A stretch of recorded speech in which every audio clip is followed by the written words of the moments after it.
So I imagined it more like as an interactive intervention.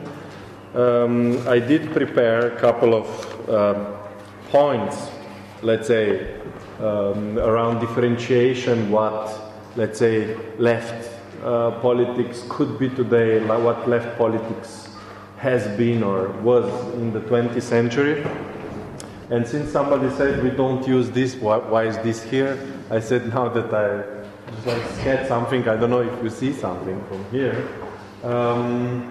but like kind of coming a little bit from what we were talking in the morning. You would have, let's say, even like the old model of politics is a little bit more differentiated, but let's say like what I described as a partisan struggle with the different liberation forms was in the beginning actually going against the state, right? That it has some kind of non-state, but later on it turned into socialist state, or in the anti-colonial struggle in kind of new independent states, which then later on become more dependent, and so on and so on. Then on the West, like after Second World War, at least in Europe, you would have some kind of New Deal, New Deal, which would have a tripartite. Usually, you know, you would have certain class compromise, which would be inscribed in institutions or kind of social policies. So you would have capital, representatives of capital, labor, and state, which is presented as this kind of neutral negotiator of the class interest between labor and capital. And this, of course, kind of starts already in Bismarck, or kind of in Germany, but then kind of course develops in New Deal in the States, and then as a kind of appeasement also in front of the communist threat. While in socialist states we have a little bit different constellations. Well, you have socialist state, which is supposed to already represent and mediate workers' interests, right? You have certain trade unions that are submerged within a socialist state in Yugoslavia. Okay, in the 1980s, these trade unions become a little bit more autonomous. And then you have party, which is trying to kind of also like merge with the state, but at the same time have a lot of influence over civil society. So party goes currently and not of the line. So basically,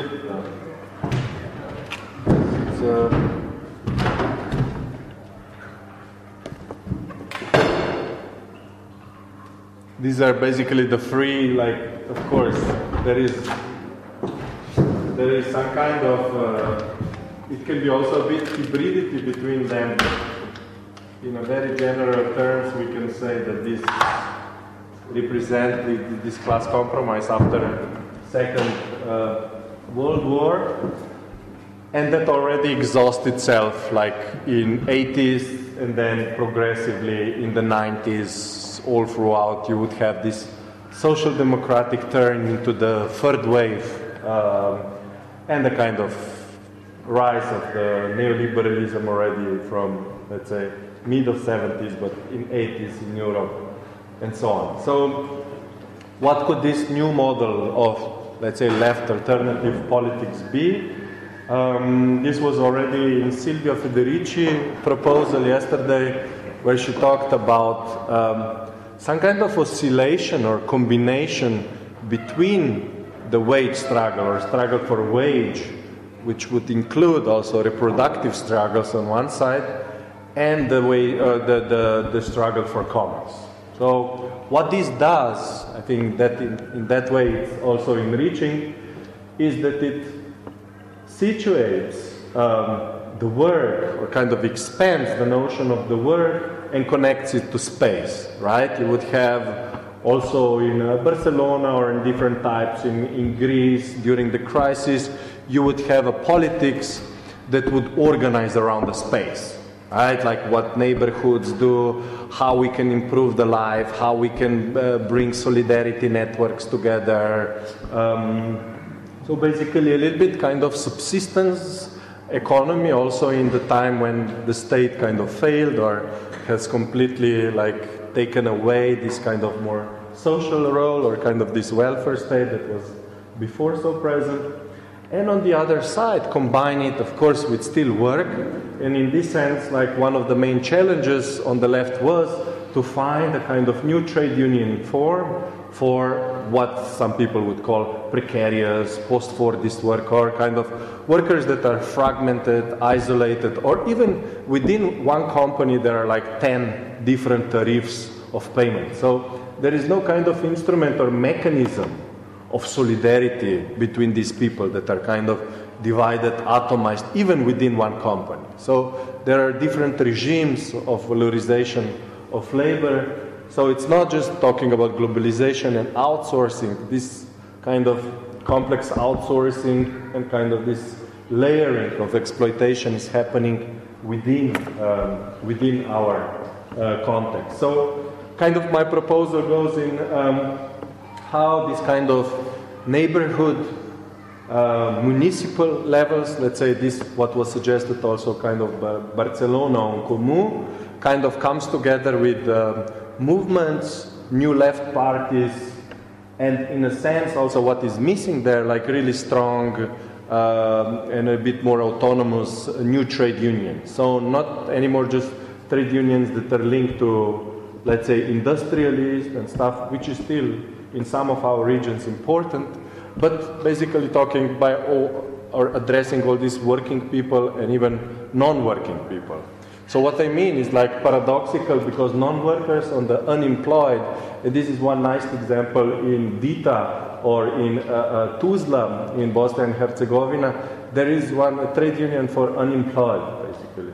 So this is like, you would say, why should unemployed organize inside of the trade union? In trade unions is representing the interest of work. But work is also like already thinking about the non-work. So this is basically talking about the expansion of these two fields. So not just like about the reproductive, but also about the non-work. So this is kind of one model that I just like sketched out a little bit. Then what I wanted maybe just like very briefly sketch out in last couple of years in the whole region of Southeast Europe, Balkans, you name it, we saw a recurrence of different uprisings. Even like before that, we have in the region with a strong intensity or less strong intensity student movements. We have it in Macedonia, we have it in Croatia, we have it in Serbia, in Slovenia, in Greece anyways, we have it in other places, but I would invite you as well to kind of bring certain concrete analysis where we stand now in these different places. Some good things, of course, about the uprisings in different contexts was that after 20-25 years, a part of certain trade unions or certain explosions of mass protest, I don't know, against Milosevic, against this, like there has been for the first time, you know, kind of transversal movement that was not linked to either trade union or to the political party.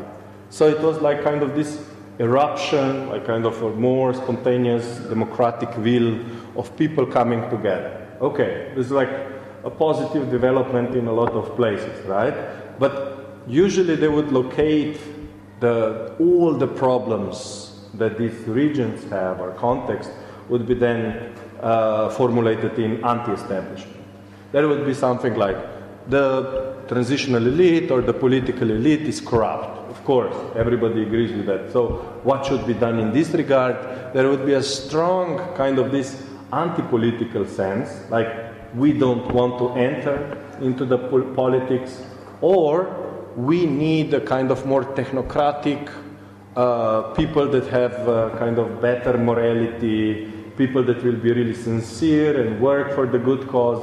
And this kind of more left liberal platform in a lot of places, but especially in Slovenia is a place where I come from, was then becoming a bit more dominant, right? It was a little bit as if we will have a strong rule of law, if we will have good, sincere politicians, everything will be fine again, right? We can we can just continue with the transition how it was. Those just didn't know how to do transition.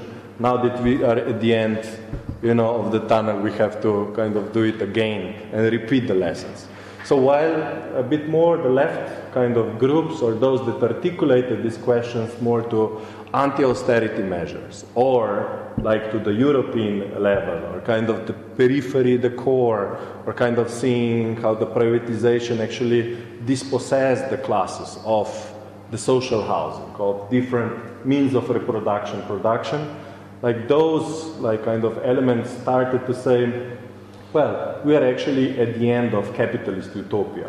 This what was sold in the 90s of being like the project of European Union, NATO, the project of kind of, you know, liberal democracy, everything like that, was through also this uprising, at least for certain political constellations, very much undermined. So there was some kind of sobering up through this kind of phantasmagoria of capitalist utopia.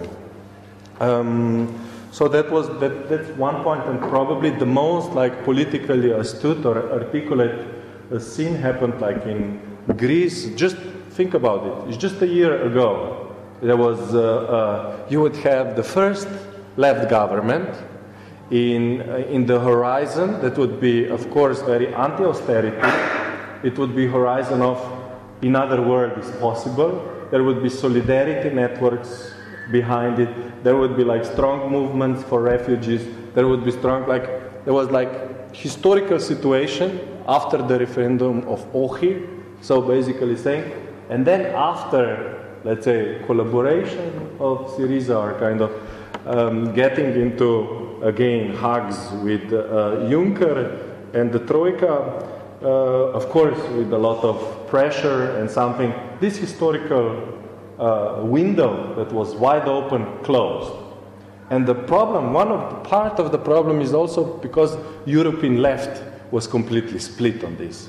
Some on the European left said, no, Greece should stay inside, we should kind of try a reform. But what kind of reform if this kind of reform of European institution, as we saw it, it's not possible, right? So in this sense, I would suggest much more thinking kind of this peripheral countries or peripheral European perspective that could be, let's say, something of a new imaginary within Europe. So, of course, having a transnational agenda, but, you know, also empowering certain moments of economic sovereignty. Like, once you have this kind of strong privatization, which privatizes not just big companies, but like islands, natural resources and anything, you're basically in the situation when you have, you know, completely gave up on any kind of political mechanism. So this is one thing, and then I was thinking yesterday about one peculiar form, which is also like kind of stemming from Occupy a little bit. There is this strong criticism of representation, right?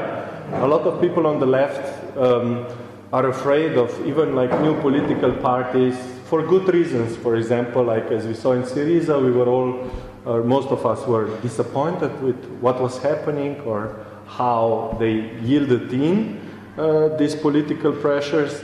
So, of course, like this cooptation, recuperation discourse, but at the same time not just like standing on a very precarious position of, you know, waiting for event and then doing something about it and then again dispersing, not formulating any political demand that would have certain durability, not having any representation. Didn't the system itself respond in a very strong way to these demands? We have TTIP, we have CETA, we have all these protests that were doing alternative movement of globalization that I was also a part of, from Seattle to different world against G8, World Bank, IMF, like where there was still some representation of the global capitalist classes, right? Even that type of representation now is being suspended. So it's outsourcing not just of democracy like in European Union, but outsourcing even of judiciary. So like basically you would have so-called new commercial courts that would be in Cayman Islands and so on. So it's like, this is basically the process that we are dealing in. If we want to have non-representation, yes, TTIP is one response to the non-representation. So it's like how to kind of, again, map out, you know, this kind of transnational or kind of financial capitalism, how to nail it down again, you know. So this is kind of the challenge for the left imaginary as well. Like kind of how, if the enemy gets more abstract or more outsourced, how to kind of bring it to certain, you know, our kind of political frame. So this is what I had about like this more general situation. Then maybe a few words about the Slovenian situation that I promised. I mean, I'm present in Slovenia quite sporadically. I was on one uprising protest, and I was on the foundational event of the Initiative of Democratic Socialism, which is a member of this broader coalition of parties, groups that joined together under the banner of United Left. United Left is the first kind of, this, let's say, post-socialist, post-Yugoslav political formation that you probably all heard about, that without some kind of a big shyness or shame took on the program that is socialist and anti-capitalist. So in this sense I was involved in drafting, in collective drafting of the program for the initiative, and we tried to kind of mobilize, communicate a little bit more, let's say certain political alternative that was doomed as being utopian, stupid, infantile, childish, and so on, or too close to the past. But what happened 2 years ago, this initiative, after the uprisings and when it was formed, got into the parliament. So it has 6% of the votes. Interestingly also is that even though it's in a bit of internal chaos at the moment, it is still polling very strongly on second, third place. So it's like it would get around 15% if the elections were today, compared to 6% that it got 2 years ago. So it means that there is, once the political space through uprising and stuff was opened, also like this kind of media discourse started becoming a little bit more careful and not just like ironic about what socialism can be and stuff like that. So, of course, there are two major tendencies that are problematic within this. One general tendency that wants to work within the parliament, that is, let's say, a bit more pragmatic and going or analyzing the, let's say, public opinion polls and tries to do like small changes. And then there is another tendency that wants to go more on the streets, that is very theoretical, that is reading Marx a lot and so on. It's like they want to have a revolution now, so to speak. So there is this kind of reformist and revolutionary, which is not something bad to have within kind of movement party, but it has to be a little bit more institutionalized. So there has to be certain form of kind of unity of the program that pushes one and the other part in cooperation and not like constant paralysis. So that's a little bit like about like a very general problematics or trouble with the United Left at the moment. There are a lot of other like small issues which it's not, I think, so interesting to discuss. It's more interesting maybe to put on the table like this kind of new model of politics and in what way this regional or trans-regional, let's say, peripheral cooperation is possible. Who would be then the political agents that would come kind of together and make certain, let's say, just very basic few programmatic points and kind of strengthen this international line, which is so missing in our context. So this is very generally what I had prepared or what I had to say. Then I have a few more things about some kind of, let's say, Kantian antinomy of the left, right? It's like as if we are seeing this recycling of old Rosa Luxemburg reform or revolution, movement or party, seizing the state or transforming the state power. There is like, you have a feeling, you know, with these discussions as if those lessons of the left were not really learned or taken, but that this split kind of even went further. So, yeah, this is sometimes a strength, but more often in our region, a weakness. So, here I would like to suspend my talk for now and ask you maybe that we share some experiences from the regions. What are the maybe kind of major denominators that we share or not share? And yeah, that's it. Thanks.